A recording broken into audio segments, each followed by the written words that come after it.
నమస్కారము మిత్రులారా అందరికీ.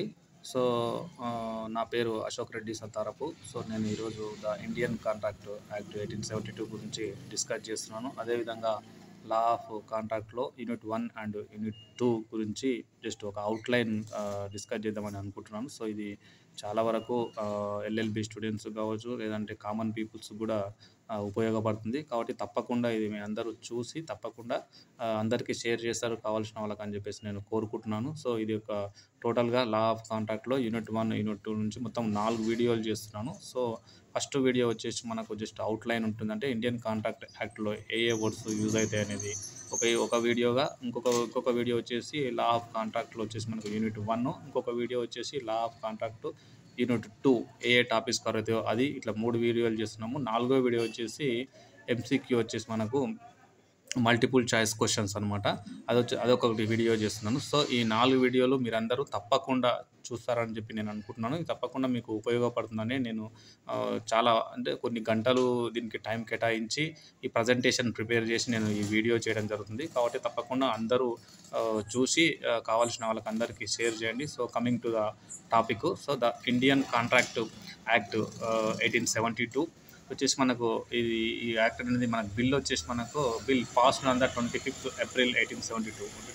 1872 April 25th ఈ బిల్ పాస్ అయితే ఇది వచ్చేసి అమల్లోకి వచ్చింది. ఎప్పుడంటే it shall come in to force on first day of September 1872. అంటే సెప్టెంబర్ 1, 1872లో ఇది మనకు అమల్లోకి వచ్చింది ఈ యాక్ట్ అనేది. సో, అసలు ఈ యాక్ట్ ఎందుకోసం అంటే the act establishes rules for forming and enforcing contracts and provides remedies for breach of contracts. అంటే అసలు కాంట్రాక్ట్ని ఏ విధంగా ఫాలో కావాలి, అంటే ఏ ఫామ్ చేయాలి, ఏ రూల్స్ మనకు పాటించాలనేది ఇండియన్ కాంట్రాక్ట్ యాక్ట్ తెలుపుతుంది. అదేవిధంగా మనకు చట్టబద్ధంగా అంటే ఏ విధంగా మన కాంట్రాక్ట్ మనకు ఫామ్ చేస్తే ఆ చట్టబద్ధత ఉంటుంది, దానికి ఏది చట్టబద్ధత ఉండదు అనేది కూడా ఈ యాక్ట్లో తెలుపుతుంది. అదేవిధంగా ఒకవేళ ఒక కాంట్రాక్ట్ అయిన తర్వాత ఆ కాంట్రాక్ట్ ఎవరైనా సరే మనకు ఉల్లంఘిస్తే వాటికి రెమెడీస్ ఏంటి, అంటే ఉపశమనం ఏంటి అనేది కూడా మనకు ఈ యాక్ట్లో మనం తెలుసుకోవచ్చు. అదేవిధంగా in this act following words are used. జనరల్గా వచ్చేసి మనకి ఈ 2 యూనిట్లో నుంచే మనకు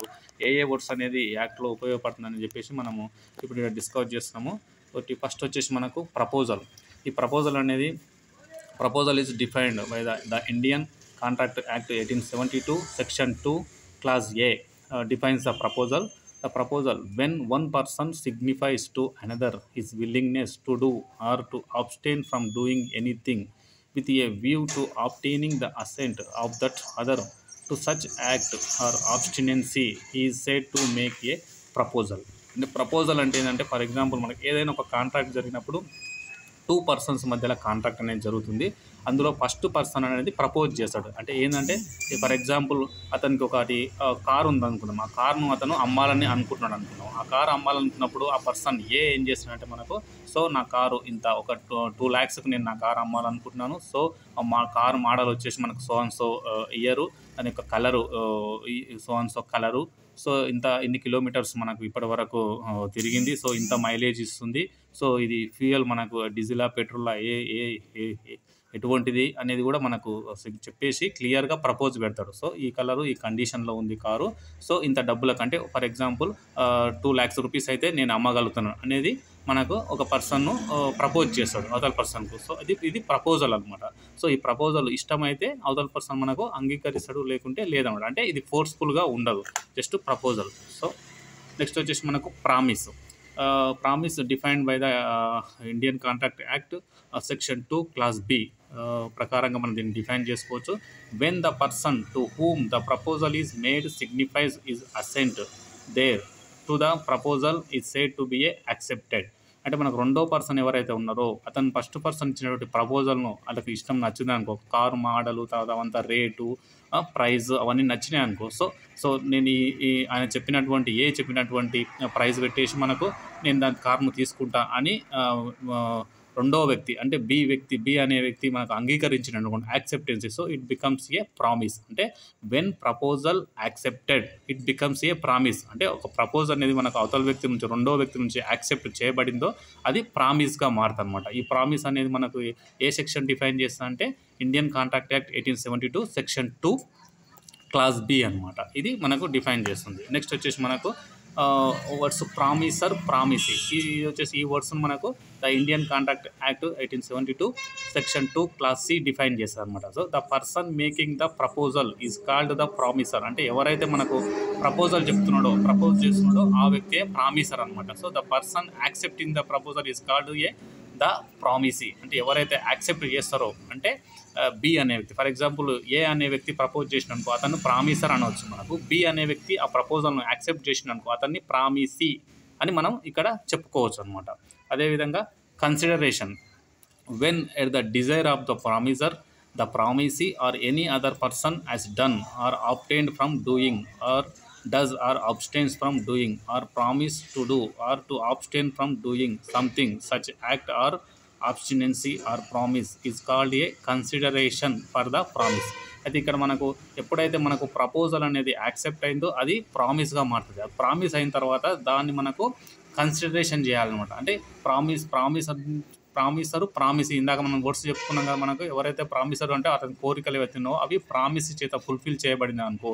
అంటే ఇద్దరు అతను చెప్పిన రేటుకు ఒక కారు, ఫర్ ఎగ్జాంపుల్ ఈ colour so and so colour, so and so mileage ఇస్తుంది, సో అండ్ సో ఫ్యూయల్, ఎన్ని కిలోమీటర్లు తిరిగింది, ఈ మోడలు, ఈ ఇయర్ మోడలు అని చెప్పేసి ఇంత 2 lakhs ఫర్ ఎగ్జాంపుల్ అని చెప్పింది అనుకో.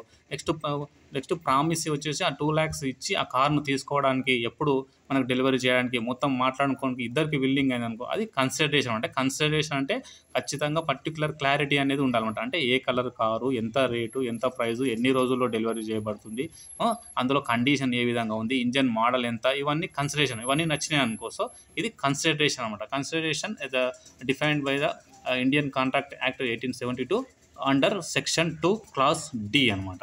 ఓకేనా. నెక్స్ట్ వచ్చి agreement. So agreement is defined by Indian contract act 1872 under section 2 clause E అనమాట. So every promise and every set of promises forming the consideration for each other is an a agreement. సో ఇప్పుడు ఏమైంది మనకు, అది consideration వచ్చినాక every setup అంటే ప్రామిసరు, promisee ఇద్దరు ఒకరినొకరు మనకు మొత్తం కన్సిడరేషన్ కరెక్ట్ అనుకోండి, ఇతను డబ్బులు ఏ టైంకి ఇస్తున్నాడు, లేకుంటే అతని కారు కండిషన్ ఏంటి, అన్ని కండిషన్స్ మొత్తం అయిపోయి ఒకటి కన్సిడరేషన్గా ఫామ్ అయింది అనుకో, అంటే ఇద్దరికి నచ్చింది అనుకో, అది అప్పుడు ఏమవుతుందంటే దాన్ని అగ్రిమెంట్ కింద, అంటే ఇద్దరికి ఇష్టం ఉండాలి. ఇక్కడ ఏ వ్యక్తి కూడా ఒకరిని ఫోర్స్ చేయకూడదు అనమాట. అమ్మాయి వ్యక్తికి ఇష్టం ఉండాలి, కొనే వ్యక్తికి కూడా ఇష్టం, అంటే విల్లింగ్నెస్ ఉంది అనమాట. ఇద్దరు కలిసి మనకు అది ఒకటి ఫామ్ చేస్తే కన్సిడరేషన్ మొత్తం ఒక ఫార్మింగ్ చేసి మనకు పేపర్ మీద రాసినాక దాన్ని అగ్రిమెంట్గా చెప్పుకోవచ్చు అనమాట. So agreement is defined by the Indian contract act 1872 under section 2 clause E అనమాట. ఈ సెక్షన్స్ అనేది గుర్తుపెట్టుకోవాలి. జనరల్గా మనకు ఎంసీక్యూలో ఇవి వచ్చేస్తాయి అనమాట ఎక్కువ. సో నెక్స్ట్ వచ్చేసి మనకు ఎన్ఫోర్సబిలిటీ బై లా. అది ఎప్పుడైతే అగ్రిమెంట్ అయింది, ఇప్పటివరకు మనకు అగ్రిమెంట్ అయిందో అది మనకు చట్టబద్ధత కల్పించినప్పుడు ఎన్ఫోర్సబిలిటీ బై లా అనేది defined by the section 2 class H అనమాట. అయితే ఎప్పుడైతే మనకు ఈ లాగా చట్టబద్ధత ఉంటుందో ఆ అగ్రిమెంట్కు, అప్పుడే అది మనకు వ్యాలిడ్ కాంట్రాక్ట్ అనమాట. ఆ కాంట్రాక్ట్ లేదంటే ఆ కాంట్రాక్ట్ అనేది విలువ ఉండదు. సో ఎప్పుడు మనకు చట్టబద్ధత వస్తుంది అంటే ఏ ఎసెన్షియల్స్ అనేటివి మనకు ఆ కాంట్రాక్ట్లో ఉండాలి అంటే essential elements of a valid contract. So 2 persons జనరల్గా, తర్వాత agreement, free consent, capacity of parties, consideration, lawful consideration and lawful object, certainty of meaning అంటే complete information, possibility of performance of an a agreement. So జనరల్గా వచ్చేసి మనకు ఈ essentials ఏమంటే elements, contract అనేది ఇద్దరు వ్యక్తుల మధ్యలో జరగాలి. అంటే 2 persons మినిమం ఉండాలి, అది ఇద్దరికి అగ్రిమెంట్ అయి ఉండాలి. తర్వాత ఫ్రీ కాన్సెప్ట్ అంటే ఎవరిని కూడా ఏ వ్యక్తి అవతల వారిని కానీ ఫోర్స్ చేయకూడదు, ఇద్దరికి విల్లింగ్ ఉండి ఫ్రీ కాన్సెంట్ ఉండాలి. అదే కెపాసిటీ ఆఫ్ పార్టీస్ అంటే అతను ఖచ్చితంగా మేజర్ అయి ఉండాలి. ఇంకోటి మంచి మైండ్ అనేది సౌండ్ఫుల్గా ఉండాలి, అంటే ఎటువంటి మెంటల్ డిజాబిలిటీస్ కానీ ఏవి లేకుండా మంచిగా ఆలోచించే వ్యక్తి, హెల్తీ పర్సన్ అనేది మైండ్గా అంటే మెదడు పరంగా చాలా హెల్తీగా ఉండాలి. అంటే అటువంటి పర్సన్స్ తోటే మనకు కాంట్రాక్ట్ అనేది చేయాలి. దాన్ని కెపాసిటీ ఆఫ్ పార్టీస్గా చెప్పుకోవచ్చు. తర్వాత కన్సిడరేషన్ అంటే ఖచ్చితంగా ఇక్కడ క్లారిటీగా చెప్పాలి. అంటే ఇప్పుడు ఫర్ ఎగ్జాంపుల్ మనం కారు అనుకున్నాం అనుకో, ఆ కారు అనేది ఎంత వేల ఖచ్చితంగా ఎప్పుడు ఉంటుంది, ఏ కలరు, ఎంత మైలేజ్ వస్తుంది, ఎన్ని కిలోమీటర్లు తిరిగింది అనేది ఖచ్చితంగా ఉండాలి. ఇతర వ్యక్తి కూడా మనకు డబ్బులు అనేది ఏ విధంగా ఒకేసారి ఇస్తున్నాడా, ఎన్నిసార్లు ఇస్తున్నాడు, ఎప్పుడు ఇస్తున్నాడు, డబ్బులు మొత్తం అంటే ఈ విధంగా మొత్తం కూడా కన్సిడరేషన్ అనేది క్లారిటీగా ఉండాలి. ఓకేనా. నెక్స్ట్ లాఫుల్ కన్సిడర్, అది దానికి చట్టబద్ధత ఉండాలి ఖచ్చితంగా, దాన్ని మనము అగ్రిమెంట్ రూపంలో చట్టబద్ధత ఉండాలి purpose. Certainty of the meaning, complete information మొత్తం the possibility of the performance అనే అగ్రిమెంట్. ఖచ్చితంగా ఆ అగ్రిమెంట్ అనేది పర్ఫార్మెన్స్ అవుతుందా లేదా, పాసిబిలిటీ అంటే కొన్ని మనకు అగ్రిమెంట్లు చూసుకున్నట్లయితే పాసిబుల్ కావన్నమాట. పాసిబుల్ కానటువంటి చేసినాం అనుకో దానికి చట్టబద్ధత అనేది ఉండదన్నమాట. ఇవన్నీ ఎగ్జాంపుల్స్ కూడా మనం నెక్స్ట్ మనకు చెప్తాం కదా యూనిట్ 1 and 2లో మనకు, అప్పుడు మనం దీని గురించి డీప్గా డిస్కస్ చేస్తాము ఎగ్జాంపుల్స్తో పాటుగా. నెక్స్ట్ వచ్చేసి కాంట్రాక్ట్. ఇప్పుడు వచ్చేసి మనకు కాంట్రాక్ట్ అయిందన్నమాట. అంటే అగ్రిమెంట్ అయిపోయిన తర్వాత మనకు నెక్స్ట్ కాంట్రాక్ట్. దాని agreement enforceable by law is a contract. ఎప్పుడైతే మనకు అగ్రిమెంట్ అనేది దానికి చట్టబద్ధత వస్తుందో, ఎన్ఫోర్సబుల్ బై లా వస్తుందో, అది కాంట్రాక్ట్గా మనకు రూపాంతరం చెందుతుంది అనమాట. So contract is defined by the Indian contract act 1872 under section 2 class H అనమాట. సో సైకిల్ ఆఫ్ కాంట్రాక్ట్ చూడండి, మనకి ఇక్కడ చూడొచ్చు. ఫస్ట్ ఒక వ్యక్తి ప్రపోజ్ చేస్తాడు, దాని తర్వాత మనకు దాన్ని అవతల వ్యక్తి రెండో వ్యక్తి యాక్సెప్ట్ చేసిన అనుకో, ఇట్ బికమ్స్ ఏ ప్రామిస్. ఆ తర్వాత దాన్ని ప్రామిస్ వచ్చి కన్సిడరేషన్స్ మొత్తం క్లియర్ కన్సిడరేషన్. నెక్స్ట్ వచ్చేసి మనకు అగ్రిమెంట్ అవుతుంది. అగ్రిమెంట్ ఎప్పుడైతే ఎన్ఫోర్స్డ్ బై ద లా అంటే చట్టబద్ధత వస్తుందో ఆ అగ్రిమెంట్కు, అది కాంట్రాక్ట్గా రూపాంతరం చెందుతుంది. సో ఇది సైకిల్ ఆఫ్ ది కాంట్రాక్ట్ అనమాట. ఇది బాగా గుర్తుపెట్టుకోవాలి. Proposal, acceptancy, promise, consideration, agreement, enforce by law, it becomes a last contract. So example the Mahesh. Example తీసుకుంటే మహేష్ అనే వ్యక్తి propose or offer want to sell is car for 2 lakhs to Naresh. అంటే ఇక్కడ మనకు మహేష్ అండ్ నరేష్ అనేది ఇద్దరు వ్యక్తుల మధ్యలో కాంట్రాక్ట్ ఏ విధంగా జరుగుతుంది అనేది ఒక ఎగ్జాంపుల్గా తీసుకున్నాము చూడండి. అయితే మహేష్ అనే వ్యక్తి అతని యొక్క కార్ను 2 లక్షల రూపాయలకు అమ్మాలనుకున్నాడు. ఎవరికి అమ్మాలనుకున్నాడు? నరేష్కి అమ్మాలనుకున్నాడు. So Naresh accept to pay 2 lakhs rupees to Mahesh for buying his car. అంటే ఇది యాక్సెప్టెన్స్. అంటే నరేష్ ఏం చేసిన 2 లక్షలు నేను ఇవ్వడానికి రెడీగా ఉన్నాను అని చెప్పేసి మహేష్కు చెప్పిండు అనమాట కారు కొనడానికి. సో దీన్ని ఏమంటారు మనకు? యాక్సెప్టెన్సీ అంటారు. So proposal plus acceptancy becomes the promise అనమాట. ఎప్పుడైతే మనకు ప్రపోజల్ని యాక్సెప్ట్ చేస్తారో అది ప్రామిస్గా అయిపోతుంది. Next now the Mahesh. ఇక్కడ ప్రామిసర్ ఎవరైతే ప్రపోజల్ పెట్టిండో వాళ్ళను ప్రామిసర్ అని చెప్తాం మనం. ఇక్కడ Mahesh promisor. Desire fulfilled by ready to pay 2 lakhs rupee by Naresh. అంటే ఇక్కడ ఎవరు ఆ యొక్క కోరికను ఎవరు ఫుల్ఫిల్ చేసిరంటే నరేష్ చేసిండు అనమాట. సో నరేష్ని ఏమని చెప్పొచ్చు మనం? ప్రామిసీగా చెప్పుకోవచ్చు. So it's called a consideration. So ఈ విధంగా ఇద్దరి మధ్యలో ఒప్పందం అనేది జరిగింది. అంటే అతని యొక్క ప్రపోజల్ను ఈ యొక్క యాక్సెప్ట్ చేసిండు కదా ప్రామిసీ. సో దీన్ని మనం కన్సిడరేషన్ కింద చెప్పుకోవచ్చు. Next now Naresh agrees to pay a certain amount to Mahesh and Mahesh agrees to transfer the ownership of is car to Naresh. So ఇప్పుడు ఏమైంది? నరేష్ మనకు అమౌంట్ ఇస్తే మహేష్ కార్ను కూడా ఇతని పేరు మీద రిజిస్టర్ చేయడానికి రెడీ అయిపోయాడు అనమాట. సో దీన్నే మనం ఏం చెప్పుకోవచ్చు అంటే అగ్రిమెంట్గా చెప్పుకోవచ్చు. అయితే ఎప్పుడైతే మనకు నరేష్ డబ్బులు ఇస్తాడో మహేష్ కూడా అతని కారును నరేష్కి హ్యాండ్ ఓవర్ చేసి అగ్రిమెంట్గా ఓనర్షిప్ కూడా చేంజ్ చేయాలన్నమాట. ఇదే అగ్రిమెంట్ అనమాట. So agreement plus enforceability by law, it becomes the contract. ఎప్పుడైతే అగ్రిమెంట్కి మనకు చట్టబద్ధత వస్తుందో అప్పుడు అది కాంట్రాక్ట్గా రూపాంతరం చెందుతుంది అన్నమాట. So this is the contract.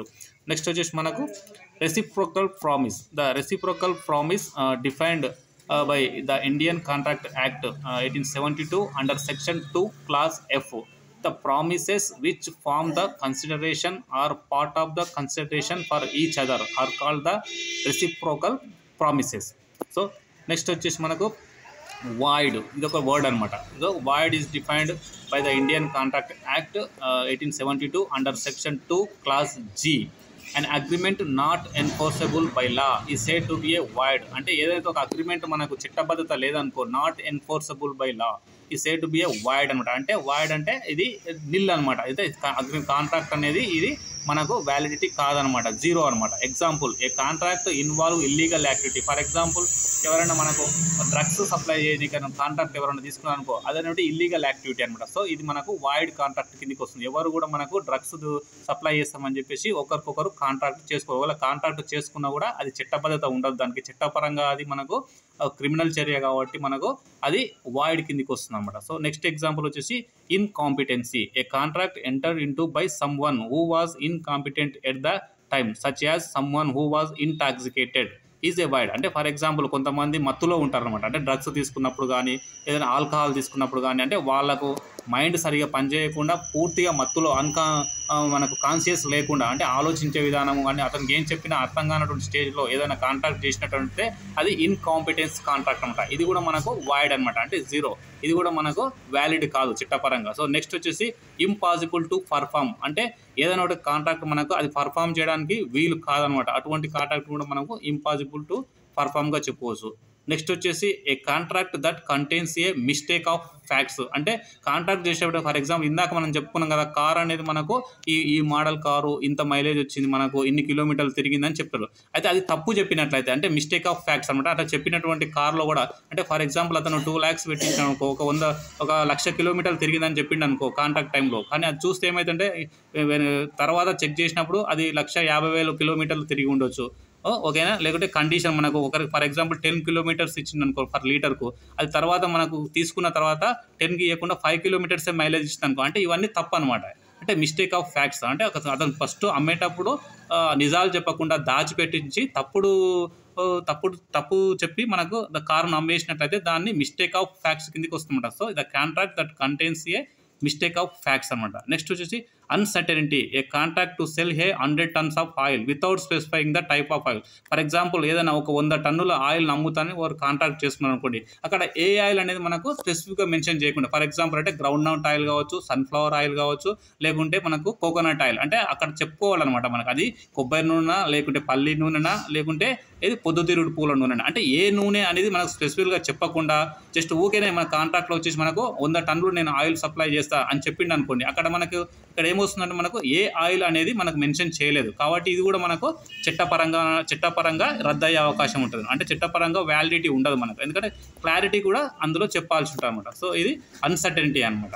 Next వచ్చేసి మనకు voidable contract defined by the Indian contract act 1872 under section 2 clause I అనమాట. an agreement which is enforceable by law at the option of one or more of the parties thereto, but not at the option of the other is a voidable contract. A voidable contract is a valid contract that one or more parties can choose to cancel or reject for the legal reasons. The contract remains valid until it is cancelled or revoked. The voidable contract.